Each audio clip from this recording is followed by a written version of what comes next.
Now let's talk about the physical preparation. And this is going to seem very practical. This is just going to seem very, non-spiritual, non-goosebumps, but trust me, this is going to help you so much. So just a few things to physically prepare for a fast. I want to recommend that you give yourself at least 3 days to wean yourself off of sugar, to wean yourself off of breads, to wean yourself off of sodas and caffeine and different things. Whatever you're gonna be fasting, don't just start cold turkey. I mean, I've done that before. You can definitely do it and just kind of push through it, but you're probably gonna have a lot of headaches. You're probably gonna have a lot of, kind of aches and pains because your body's going through those cravings, those sugar cravings, caffeine cravings. So I usually like to do 3 days. You can even do a week where, say, okay, you have 3 cups of coffee a day. Some of you are like, that's crazy. That's a light day for me. But say you have 3 cups of coffee a day. So, the first day you say, okay, I'm gonna only do 2 cups of coffee. And then the second day you say, I'm gonna do 1 cup of coffee. And then the third day you're like, okay, maybe I'm just gonna have a little sip of coffee or half a cup of coffee. And then when you start your fast, you're not having any coffee. And you can use that for any food or any, that you're fasting. I'm just using coffee as an example, but that's gonna help you reduce those headaches, those aches, those pains, because you're not just stopping cold turkey.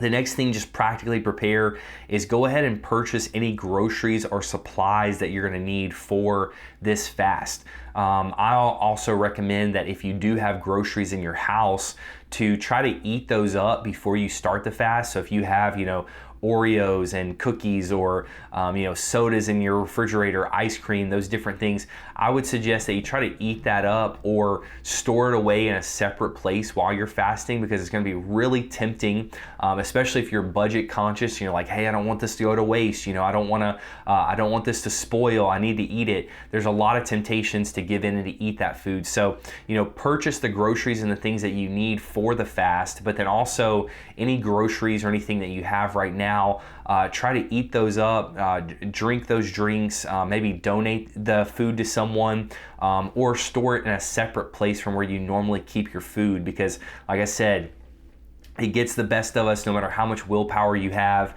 If you're eating broccoli all day and you open up your pantry and you see a package of Oreos or a package of Little Debbie's or something like that, it's gonna be a lot of temptation. So it's best to just kind of remove those things and put the healthy groceries in there, the fasting groceries. And then also, maybe consider things like a refillable water bottle. I usually like to get a refillable water bottle to keep with me on a fast, because you're gonna be needing to drink a lot of water.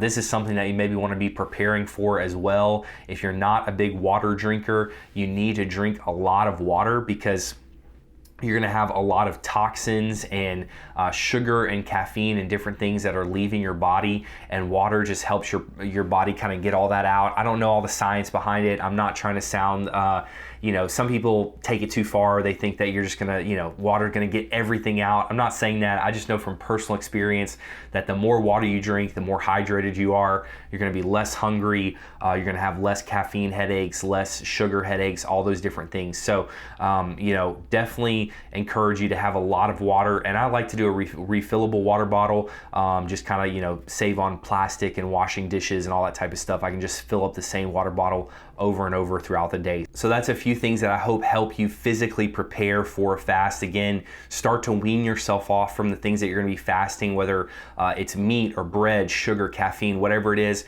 Don't just start cold turkey. Wean yourself off of that over the course of 3-5 days or so. Make sure that you get all of your groceries and things beforehand. You don't wanna be going into the grocery store and walking down the aisle that has your favorite treat, your favorite snack or whatever, and you're tempted. Just put all that aside. You don't want to go to Costco and then be giving out free samples and you have to turn that down and all that temptation and stuff. Just make it easy on yourself. Get all of the groceries ahead of time, and then make sure you're drinking a lot of water. Really, just to be honest, you should probably be drinking about 1 ounce of water for every pound of body weight. So that seems like crazy a lot to most people, because most people aren't drinking enough water already. And so I just want to encourage you, start drinking that water, and it's going to help you, eliminate some of those cravings, going to help you feel more full. And it's just going to help you be a lot more successful in this fast.